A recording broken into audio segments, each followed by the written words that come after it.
एक समय की बात है। एक घने जंगल में एक चालाक बंदर रहता था। उसका नाम मनु था। मनु बहुत ही चतुर और होशियार था। उसके सामने वन के कोने में एक मूर्ख शेर रहता था जिसका नाम शेरू था। शेरू, जैसा कि उसका नाम था, थोड़ा सा मूर्ख था, लेकिन उसका दिल साफ और पवित्र था। एक दिन वन में एक सुखाड़ का समय आया। सब पानी सूख गया और वन के सारे जानवर को प्यास लगी। मनु अपनी चतुराई से एक नदी की खोज में निकला। उसने नदी में पानी पिया और वापस आके शेरू को बुलाया। मनु ने शेरू से कहा, भाई शेरू, मैंने एक नदी ढूंढी है जिसमें पानी है।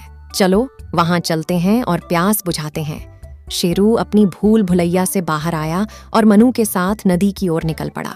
दोनों साथ में चलते चलते थक गए। मनु, जो चतुर था, वृक्ष के नीचे बैठ गया और शेरू से बोला, भाई शेरू, मैं तो थक गया हूं, तुम जाके पानी पीकर आओ, मैं यहाँ रुक जाता हूं। शेरू, जिसका दिल पवित्र था, उसने मनु की बात मानी और पानी पीने चला गया। जब शेरू पानी पीने पहुंचा तब उसने देखा कि नदी सूखा पड़ा हुआ है।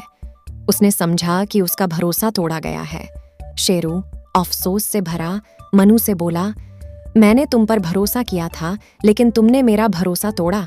मैं आगे से तुम पर भरोसा नहीं करूंगा।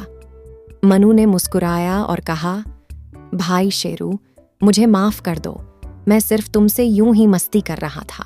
अगली बार मैं ऐसा नहीं करूंगा। शेरू, जिसका दिल पवित्र था, उसने मनु को माफ कर दिया। अगले दिन शेरू को रास्ते में एक चमकीला और खुशबूदार फल मिलता है। शेरू का दिल काफी पवित्र होता है, इसलिए वह फल अपने दोस्त मनु के साथ बांटकर खाना चाहता है।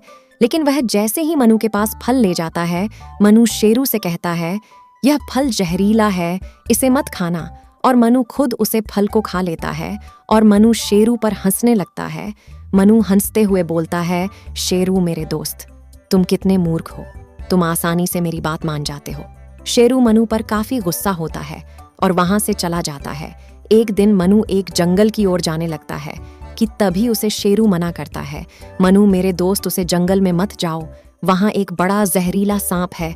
मनु बंदर हंसते हुए बोलता है, शेरू, मुझे पता है तुम मुझे बेवकूफ बना रहे हो, लेकिन मैं तुम्हारी तरह बेवकूफ नहीं हूं। शेरू के मना करने के बाद भी मनु जंगल में चला जाता है। तभी मनु को जहरीला सांप काट लेता है और मनु की वहीं पर मृत्यु हो जाती।